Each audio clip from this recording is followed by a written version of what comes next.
कसा सापडला नाही, हातावरच का सुसाईड नोट लिहावी लागली. एका गरीब घरामध्ये जन्माला आलेली पोरगी जेव्हा डॉक्टर होते, जी लढते, जी अनेक वेळेला अर्ज करते, पण तरी सुद्धा तिला न्याय मिळत नाही.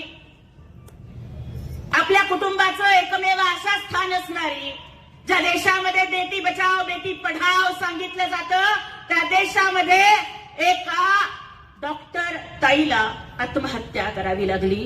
त्याचे गुन्हेगार कोण आहेत?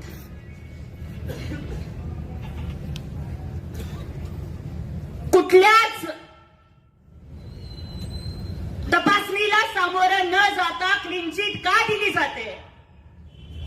आज सुद्धा या महाराष्ट्रात, जो महाराष्ट्र शिवछत्रपतींचा महाराष्ट्र आहे,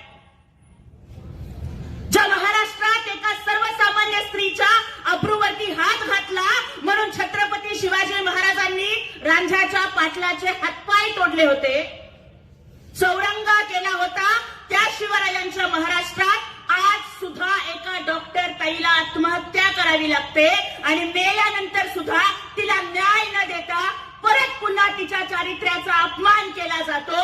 मेल्यानंतर सुद्धा तिला पुन्हा पुन्हा मारलं जातं. ही दहशत तुम्ही संपवणार आहात का नाही, हा प्रश्न विचारायला खास सोलापूरवरनं इथं आली आहे. मी बोलले नाही, पण माझे पत्रकार बांधव इथे आहेत. अत्यंत जबाबदारीनं एक गौप्यस्फोट करू इच्छिते.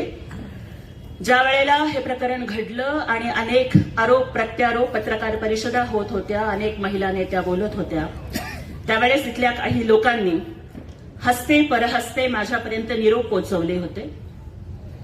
मला आणि दुर्दैव वाटतं त्यातली निरोप पोहोचवणारी काही माणसं आमच्याच पक्षाची होती आणि ते मला विचारलं की ताई तुम्ही बोलाल का बाजूनं, काय हवं ते पोचतं करू. आणि खरं सांगतेय, डॉक्टर बाबासाहेब आंबेडकरांच्या संविधानाची शपथ घेऊन सांगतेय,